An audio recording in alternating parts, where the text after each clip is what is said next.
Welcome back naman mga bossing sa channel natin. Dahil marami tayo time ngayon, lubos-lubusin na natin sa mga hindi nam kapaghintay ng sunod na episode ng Global Freeze at kung paano siya magiging epsilon. Sa mga hindi pa nakaka-subscribe ay mag-subscribe na kayo, mag-like at mag-comment, at kung may mungkahi kayo na magandang manhwa ay i-comment lamang po at agad natin itong gagawa ng recap. Chapter 816 na tandang bawas 820, let's go! Sa hudyat ni Zhang Yi, nagmamadaling kinuha ni Zhu Yongke ang bata mula sa mga bisig ng kanyang ina. Sumilay ang ngiti sa mukha ng babae. Nag-aatubili siyang sumulyap sa anak sa huling pagkakataon, saka ikinaway ang kamay para magpaalam. Hindi na tayo maaaring magkita muli sa buhay na ito. Anak, kailangan mong lumaking mabuti at mamuhay ng maayos. Wala siyang ibang gusto at dahan-dahan siyang umalis dito. Parang bangkay na naglalakad, naghihintay sa pagkamatay ng sariling buhay. Nang itulak paalis ng bangka si Andy Zhu ay nagsimula na siyang magpanik. Sandali, hindi ko sinasadya. Sinabi ko lang na makakatulong ako sa pag-aalaga ng mga bata. Zhang, hindi na kailangan ng ganito. Nagbibiro lang ako. Nagsasalita lang talaga ako. Dati, akala niya ay ayos lang kapag sinundan niya ang kaguluhan, sa pag-aakalang hindi paparusahan ng batas ang publiko, kaya napasigaw siya ng malakas. Ngunit kapag sinapit siya ng sakuna, mas mabilis niyang inaamin ang kanyang pagkakamali kaysa sa iba. Sayang lang at hindi siya nagkaroon ng pagkakataon.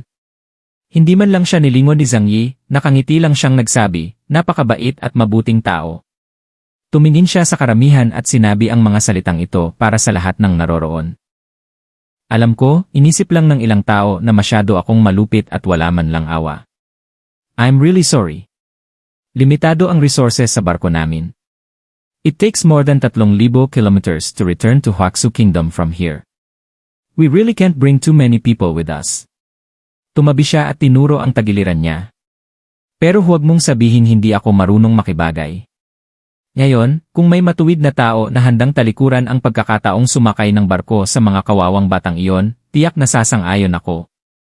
Halika, kung sino ang may planong ito, lumapit ka sa akin ngayon, kaagad. Lahat ng mga taong huwakso sa linya ay nagtikom ng kanilang mga bibig.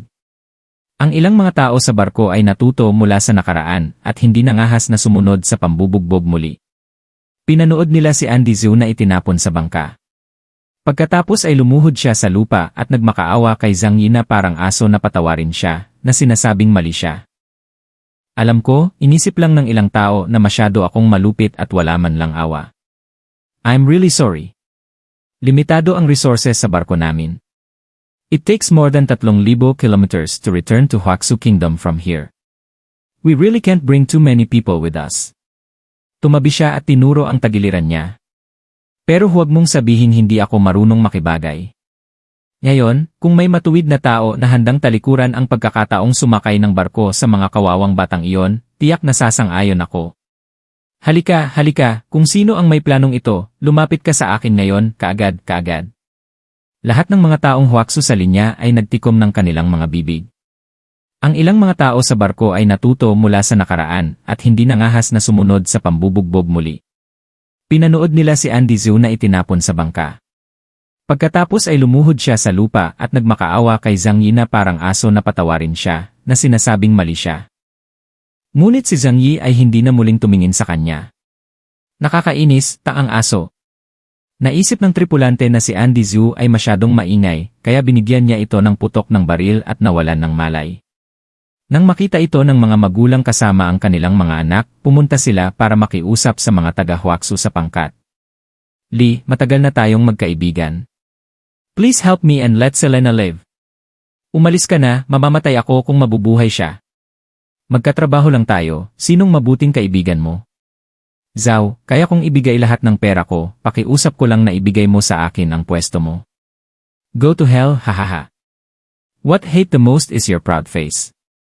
Seeing you die makes me happier than anyone else. Lahat ng nabubuhay na nilalang ay lumitaw sa daungan. Bilang resulta, ang lahat ay nagsasalita lamang tungkol sa kabutihan, katarungan at moralidad.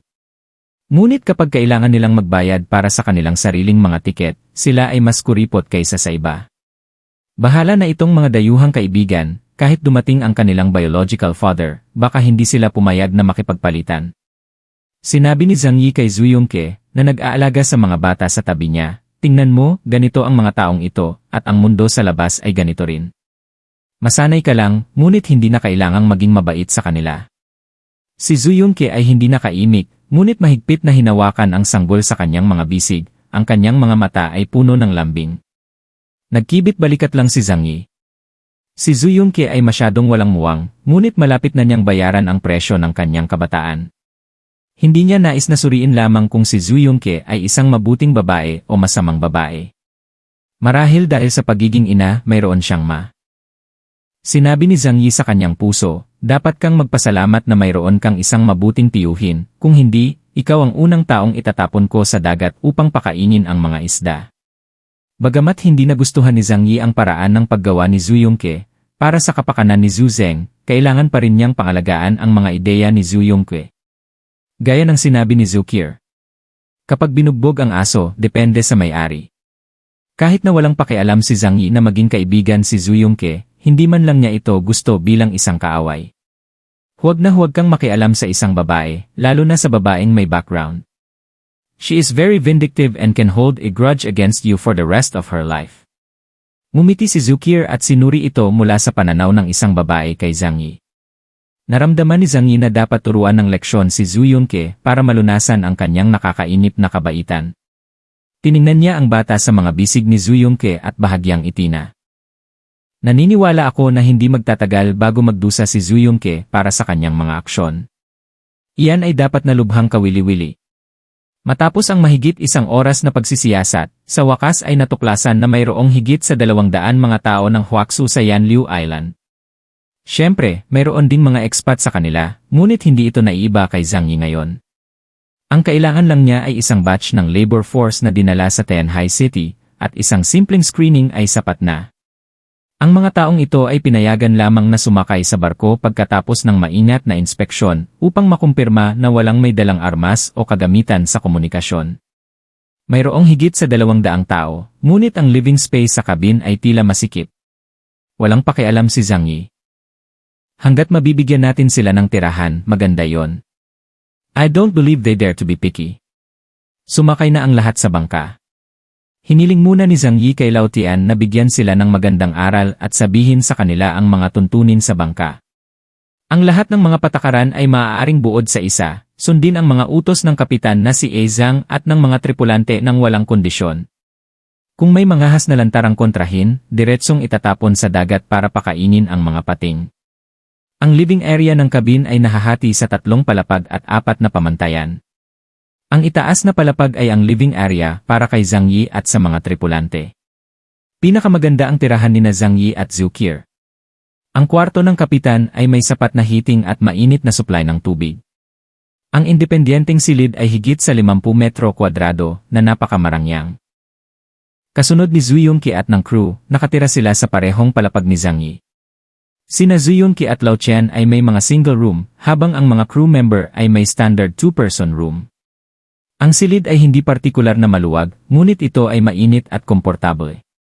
Ang ikatlong antas, na matatagpuan sa gitnang antas ng cabin, ay kung saan nakatira ang mga tao ng Rock Flow Group. Medyo masikip ang kapaligiran dito. 7 o 8 tao ang nagsisiksikan sa isang makitid na silid, at hindi sila nahahati sa mga lalaki at babae. Mag-isa silang naglalaan ng mga silid. Kung ang distribusyon ay hindi pantay, ang mga lalaki at babae lamang ang maaaring manirahan ng magkasama. Sa oras na ito, magkakaroon ng mas kaunting pag-uusap tungkol sa paggalang sa privacy. Ang ika-4 na antas ay matatagpuan sa mas mababang antas ng cabin. Ang iba pang mga Huaxu nationals at overseas Chinese na ibinalik ay nanirahan sa ilalim ng Jinfeng. Ito ay orihinal na isang utility room. Ngunit ito ay naalis at pansamantalang naging kanilang tirahan. Mas maluwag ang lugar na ito. 20 o 30 tao ang maaaring tumira sa isang malaking bahay. Walang magkahiwalay na lugar para sa mga lalaki at babae, ngunit isang simpleng banyo ang ibinigay. Ang pagligo ay karaniwang imposible, ngunit ang pangunahing pagpainit ay maaaring garantisadong. Bagamat hindi ito masyadong mainit, hindi ito magyelo hanggang mamatay. Salamat sa pag-unlad ng advanced na teknolohiya, hindi sila kinakailangang magbigay ng paggawa para sa pag-navigate ng mga barko. Kaya naman, kinakailangan din silang huwag umalis sa kanilang lugar at pumunta sa itaas na espasyo. Nagsiksikan ang mga tao sa Jinfeng at pagkatapos ay pumunta sa kani-kanilang mga kapaligiran sa pamumuhay. Matapos maibaba ang kanilang mga bagahe at kumuha ng sarili nilang kama, sa wakas ay binitawan na nila ang kanilang mga alalahanin. Sa wakas kailangan ko nang makaalis sa mapahamak na lugar na ito. Sa kabilang panig ng dagat, dapat ay napakasarap ng buhay. Ang mga taong hindi alam kung ano ang panlabas na mundo ay tulad ng walang muwang na humahawak sa mga inaasahan. Tinawag ni Zhang Yi si Lao Qian sa silid ng kapitan. Mayroong higit sa 200 tao doon, maaari mo bang pamahalaan ang mga ito? Prangkang tanong ni Zhang Yi. Kadalasan ay pinakaayaw niya ang gulo, kaya tamad siyang mag-asikaso ng personal sa mga ganoong bagay. Tiyak na asikasuhin ni Lao Qian ang mga walang kwentang bagay para sa kanya. Humalakhak si Lao Qian, huwag kang mag-alala, Zhang. Napakaraming taon na akong nasa dagat, at nakita ko na ang lahat ng uri ng mga tripulante. Nakapangasiwa ako ng mas malalaking barko at mas maraming tao. Walang gulo. It's just tea. Nag-alinlangan siya. Tiningnan ni Zhang Yi ang kanyang kakaibang hitsura at nakangiting nagtanong, kung mayroon kang sasabihin, sabihin mo lang sa akin. Prangkahan ang sinabi ni Lao Qian, ang mga taong ito sa bangka ay mukhang may pambihirang katayuan. Lahat sila ay matataas na opisyal noon. Baka may mga taong lumundag at manggugulo pagkatapos mamuhay ng komportable sa loob ng ilang araw. Ako, Lao Qian, ay walang pakialam sa kanila. Hindi ko lang alam kung magdudulot ito ng gulo sa'yo. Ngumisi si Zhang Yi. Walang gulo. You can pack it up as you like. Kung kinakailangan, itinuro niya ang baril sa baywang ni Lao Qian, huwag magtipid sa mga bala, ibuhos mo lang ang laman ng magazine. Kung sino man ang mangahas na maging hindi tapat pagkatapos sumakay sa bangka, hindi alintana ni Zhang Yi na itapon ang kanilang mga katawan sa dagat upang pakainin ang mga pating. Kung tutuusin, walang halaga ang buhay ng tao ngayon. Nang marinig ni Lao Qian ang mga salita ni Zhang Yi, agad siyang nakaramdam ng kagaanan. Isang malupit na ngiti ang lumitaw sa kanyang mga labi, at hindi niya namamalayan na umabot sa kanyang likuran upang hawakan ang kanyang latigo. Siya ay may isang mahusay na paraan ng pagtuturo sa mga ignorante guys. Kung hindi, paano sa palagay mo tinatrato ng mga manager ang mga alipin at manggagawa sa Chaoyu Base? Itakda ang bangka, oras na para bumalik tayo. Tumalikod si Zhang Yi at bumalik sa kabin. Dinilaan ni Lao Qian ang kanyang putik na labi na may masamang ngiti sa kanyang mukha. Gusto niyang sanayin ang mga self-righteous big shot na yon. Sa oras na ito, lumapit ang isang tripulante at may sinabi sa kanyang tainga. Gusto mo bang sabihin kay kapitan? Tanong ng crew. Kumunot ang noo ni Lao Qian, hayaan mo ang kapitan na humawak ng lahat, ano ang gusto mong gawin natin? Kaya nating gawin ang ganitong bagay sa ating sarili. Dumating siya sa gilid ng katawan ng barko, sumandal sa rehas at tumingin sa ibaba. Sa oras na ito, isang kakaibang eksena ang lumitaw sa gilid ng Jinfeng. Mayroong maraming mga kawit na nakasabit sa katawan ng bangka, at ang bawat refugee ay parang tipaklong sa isang lubid na nagpupumilit na umakyat sa bangka. At nakabukas ang ilang bintana sa ibaba, handang tanggapin ang mga ito. Are you playing this trick with me? Hehe. May ngiti si Lao Qian sa kanyang mukha, ngunit mukha siyang demonyo. Nang makita ng mga taong nasa ibaba na sila ay natuklasan, ang kanilang mga mukha ay agad na namutla. Inilabas ni Lao Qian ang kanyang submachine gun at itinutok ito sa mga stowaways. Da-da-da-da-da-da. Umalinggaw sa labas ng Golden Front, ngunit mabilis silang nilamon ng malamig na hanging hilaga. Ang mga nagtangkang sumakay ay binaril sa dagat. Ang mga nasa barko na naghahanda sa pagresponde ay hindi na hinintay ang mga stowaways. Dugo lang ang nakita nila sa labas, at pagkatapos ay nahulog ang mga bangkay sa malamig na dagat. Ano ba? Maraming babae ang sumigaw sa takot. Ang iba sa kabin ay may malungkot na hitsura sa kanilang mga mukha. Masyadong malupit ang mga tao sa barkong ito. Walang magawa kundi sabihin. Pagkasabi pa lang niya nito ay agad siyang binigyan ng matalim na tingin, senyales na huwag magsalita ng kalokohan. Mabilis na tumahimik ang lalaki, tutal na sa harapan niya mismo ang halimbawa ni Andy Zhou. Walang nakakaalam kung sino ang susunod na sisipain sa barko. Pagkatapos maglayag, ang tanging paraan upang makababa ay itapon sa dagat, kung saan tiyak na mamamatay ka. May maingat na pumunta sa pasukan upang hanapin ang hangin. Nang makita nilang walang mga tripulante sa malapit, nakahinga sila ng maluwag.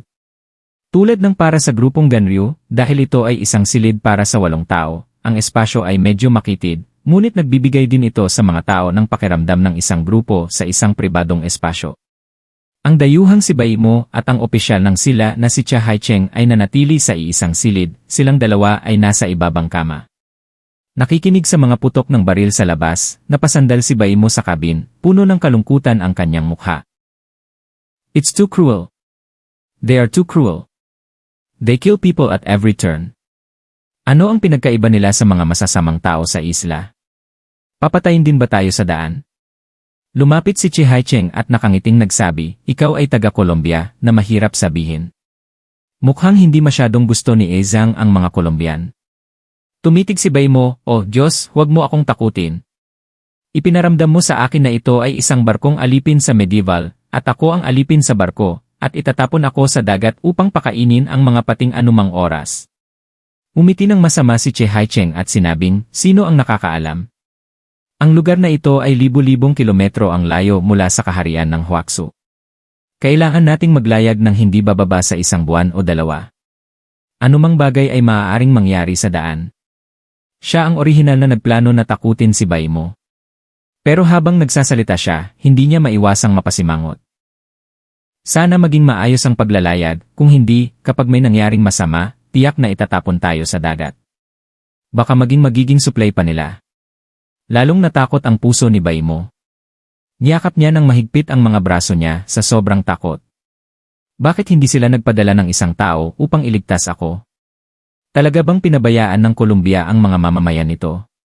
Bumalik si Zhang Yi sa kabin at nagplanong tawagan si Li Zhongyu at makipag-usap sa kanya ng detalyado tungkol sa pinagmulan ng Diyos. Mayroong ilang mga bagay na hindi maginhawang itanong sa isla noon, ngunit ngayon ay hindi na niya bibitawan ang pagkakataong ito.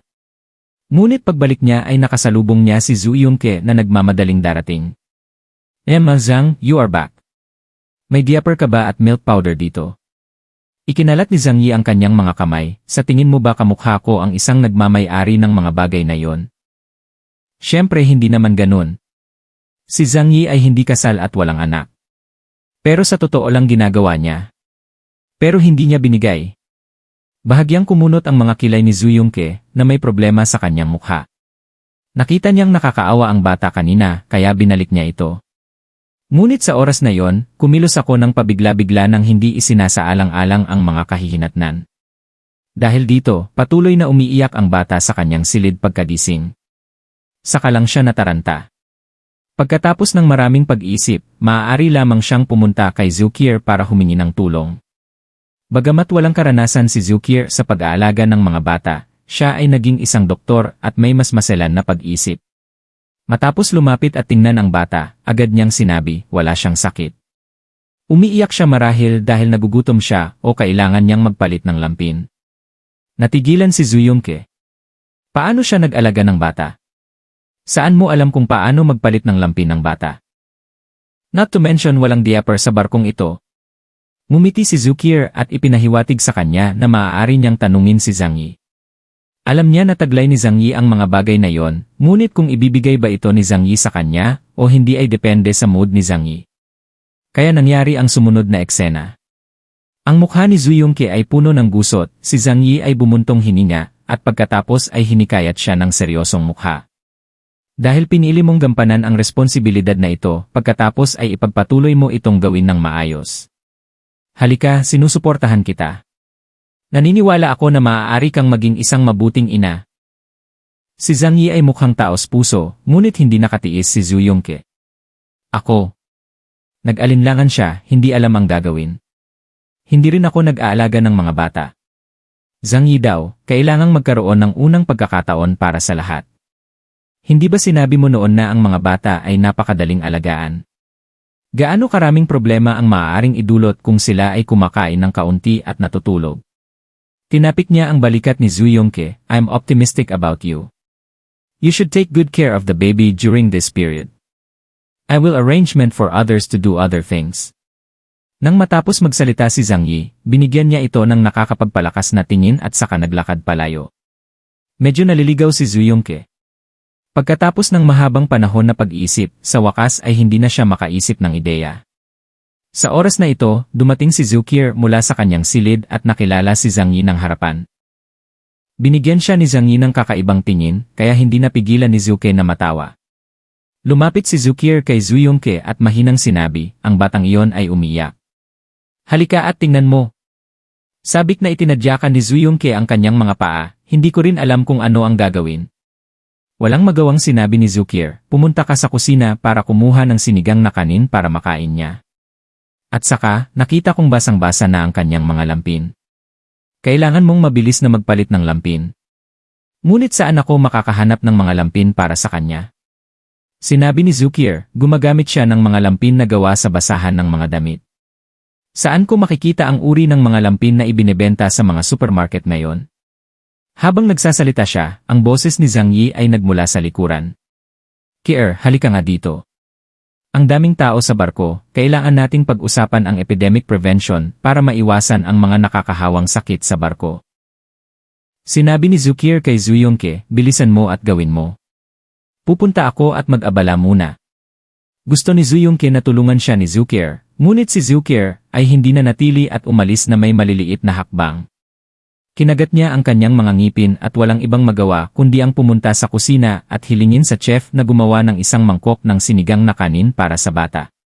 Pagkatapos ay oras na upang bumalik at maghanda ng mga lampin para sa kanya.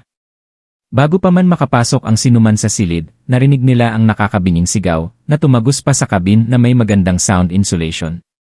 Kinagat ni Zhu Yongke ang kanyang mga ngipin at itinulak ang pinto. Iyak ng iyak ang bata sa kama kaya namumula ang mata at sumisigaw.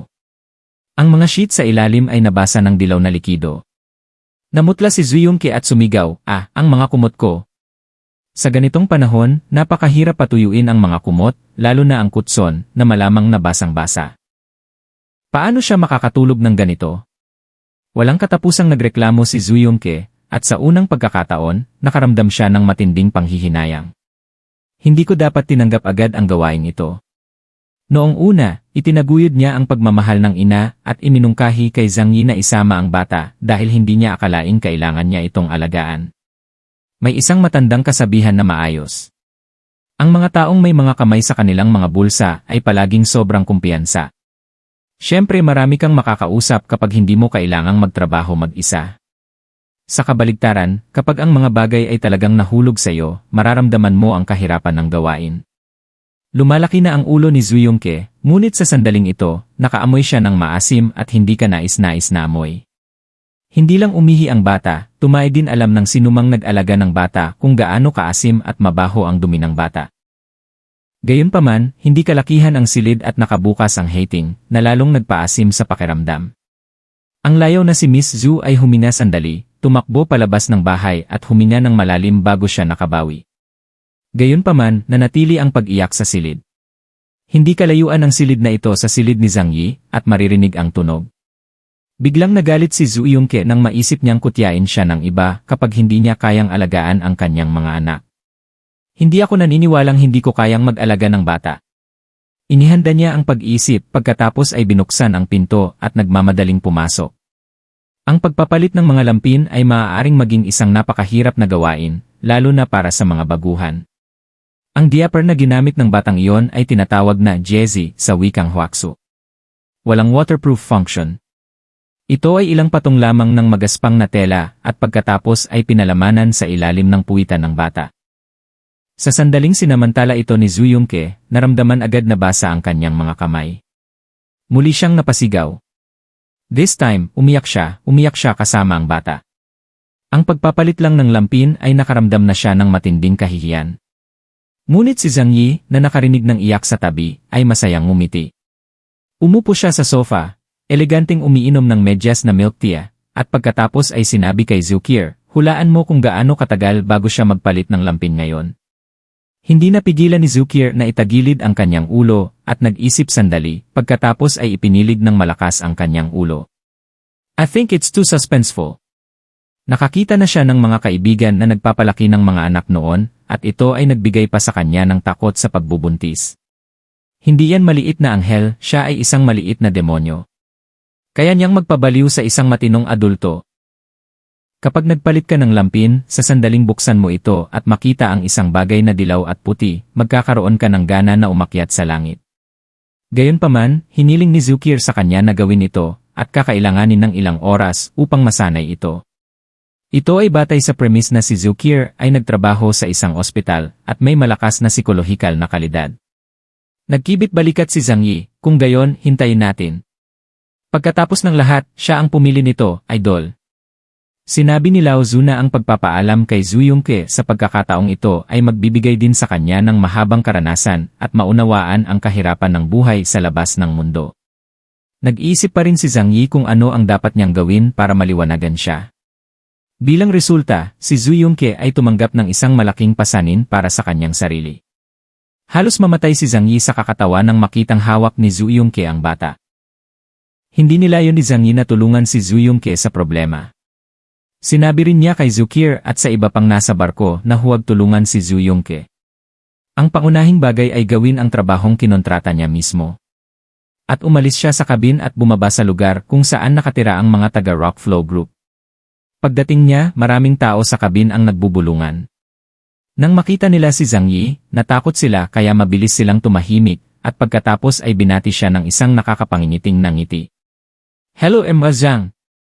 Nagtanong si Zhang Yi, nasaan si Li Zongyu? Hayaan siyang pumunta sa akin. May pumunta agad para hanapin si Li Zongyu. Hindi nagtagal, tumakbo si Li Zongyu kay Zhang Yi. Zhang, hanapin mo ako. Sinabi ni Zhang Yi, sumama ka sa akin, may gusto akong pag-usapan sa'yo. Hoy, mabuti. Sumang-ayon si Li Zongyu nang walang pag-aalinlangan na may ngiti. Naghanda na siya sa kanyang isipan. Kung tutuusin, ang lihim na itinatago niya ay ang layunin ng Jiangnan Region na magpadala ng mga tao ng libu-libong kilometro ang layo upang iligtas sila. Dinala ni Zhang Yi si Li Zongyu sa deck. Walang ibang tao dito maliban sa kanila. Si Li Zongyu ay nakasuot ng cold-proof down jacket na makatiis sa mga temperatura na kasing baba ng -20 degrees Celsius. Naglakad si Zhang Yi sa rehas, sumandal sa rehas, at mahinang nagtanong, sabihin mo sa akin ang kwento tungkol sa batong iyon.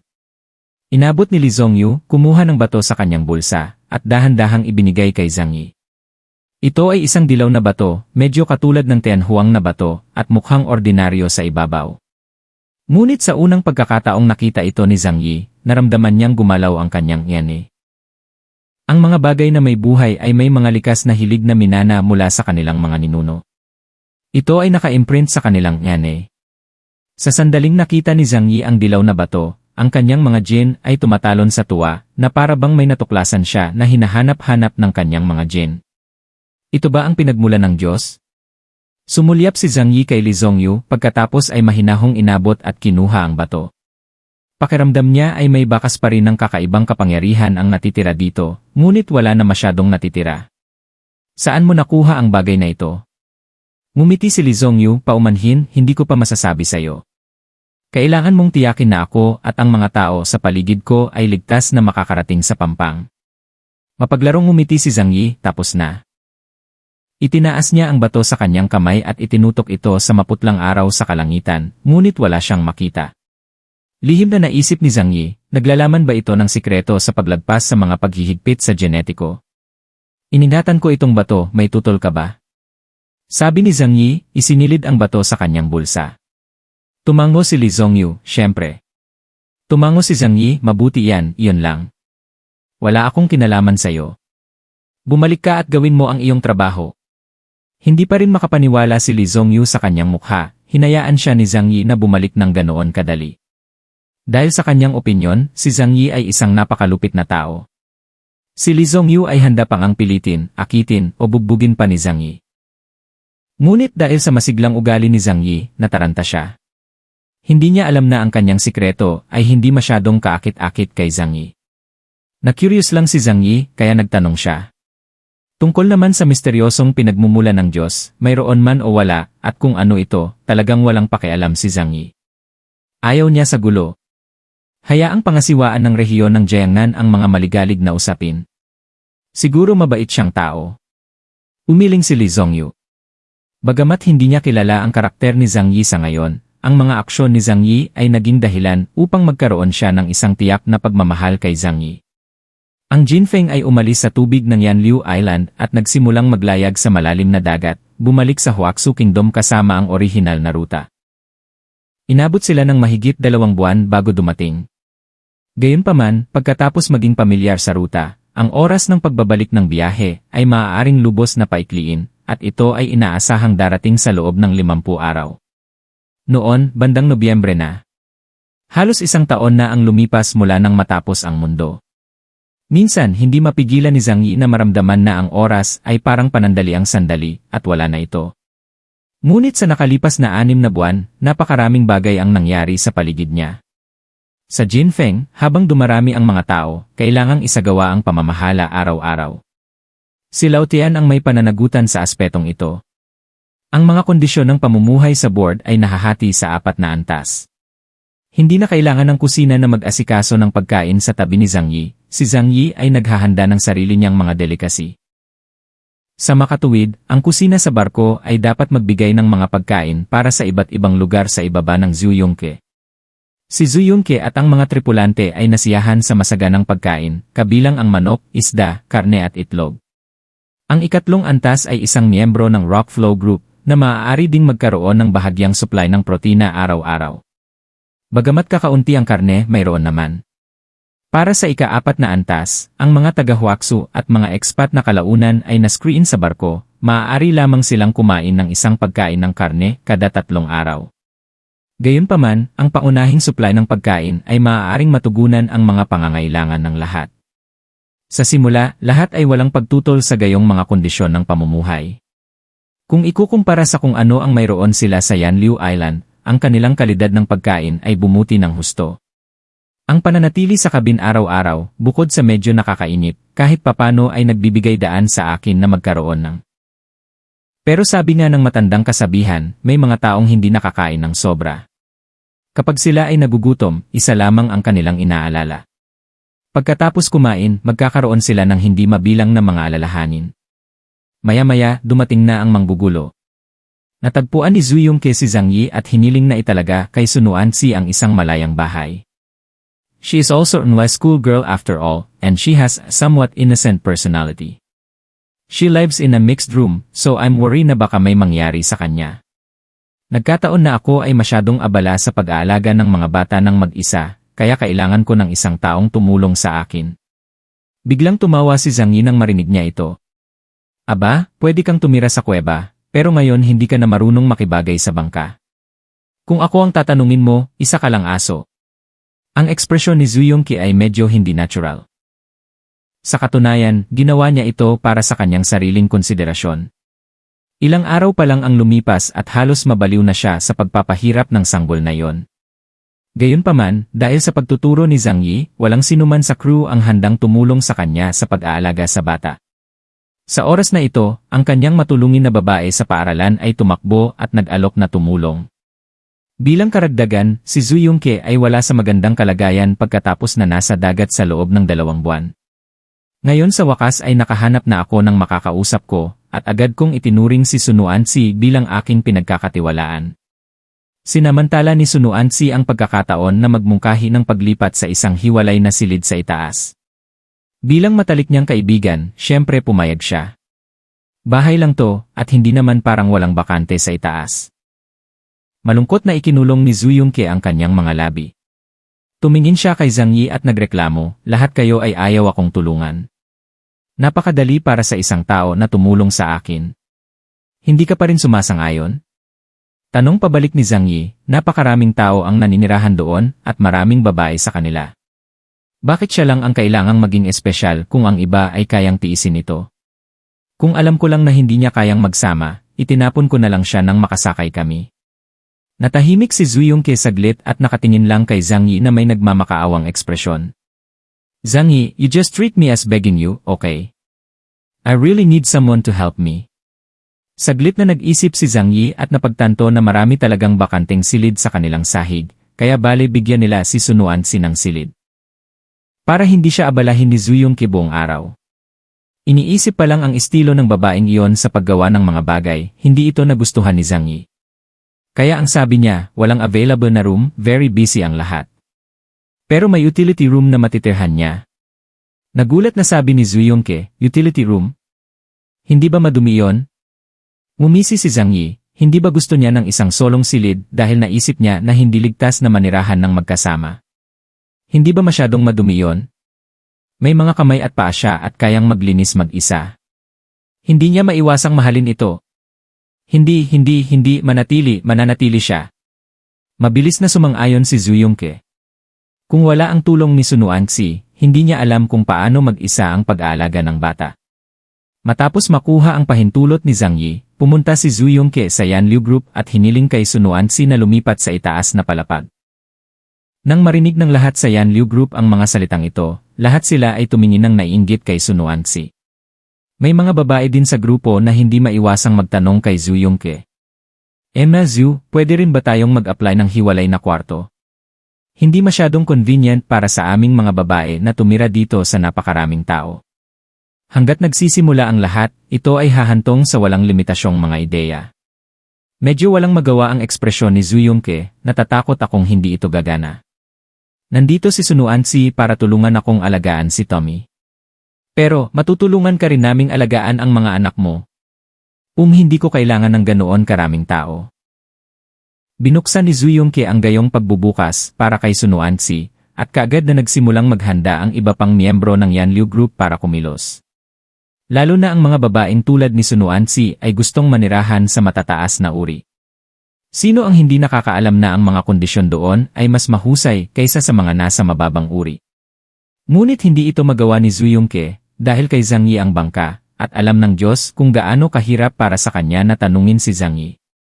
Nang marinig ng isang grupo ng mga kababaihan ang pagtanggi ni Zuyongke, ang kanilang mga mukha ay puno ng sama ng loob. Hindi man sila naglakas loob na magalit, nagrereklamo pa rin sila. Lahat naman tayo babae, bakit siya lang ang inaalagaan mo? Mahirap din tayo. Nakikita kong maraming bakanteng kwarto sa itaas. Bakit hindi tayo bigyan? Kung ako ang tatanungin mo, puro malalaking lalaki ang mga tripulante na yon. Mas mabuti na doon na lang sila tumira. Tama yan.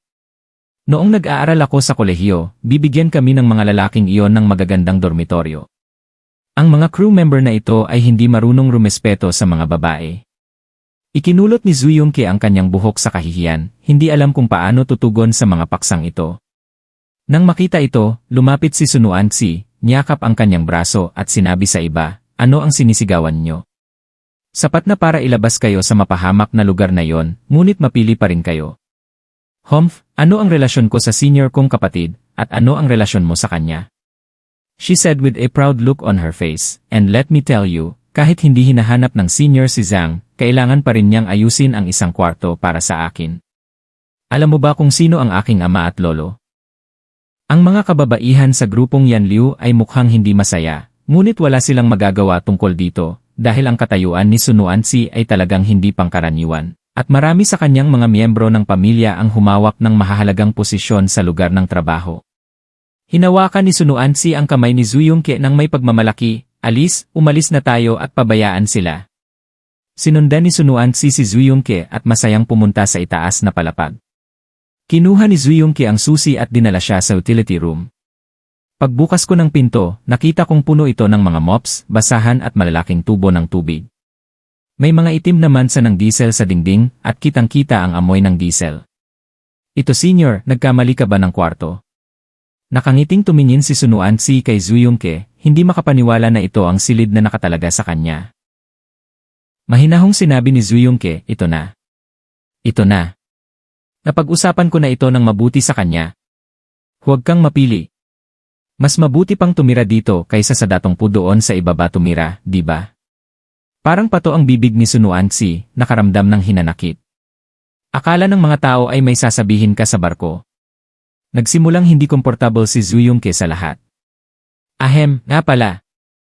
Ang status ko sa barko ay halos kapareho ng kay Zhang Yi. Kaya lang, limitado na talaga ang kondisyon ng pamumuhay ngayon, kaya ang paghahanap ng pansamantalang kwartong ito para sa iyo ay napakabuti na. Hinigi kita ng kutson at kumot para ikaw na mismo ang maglinis. Bagamat medyo sira ang kwartong ito, mabuti pang ayusin ito. Kaswal na inaliw siya ni Zuyongke, at pagkatapos ay binanggit ang sarili niyang mga pangangailangan, halika rito at tulungan mo muna akong alagaan si Tommy. Kailangan niyang magpalit ng diaper ng ilang beses sa isang araw, at ilang beses na akong napunit ng damit, at ngayon ay kulang pa.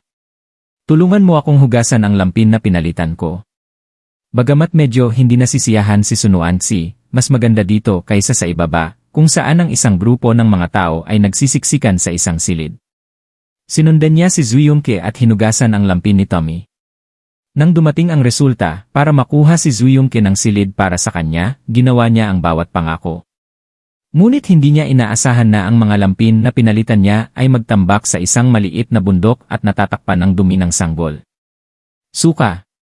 Nag-retch si Sunuansi, ngunit kapalit ng paninirahan sa isang solong silid, kailangan niyang tiisin ang pagduduwal at hugasan ang mga lampin na ito gamit ang kamay.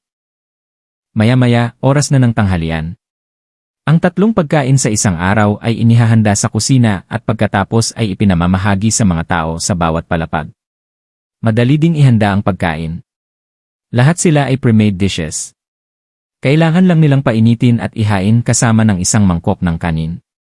Ito ang dahilan kung bakit hindi kumakain si Zhang Yi kasama nila.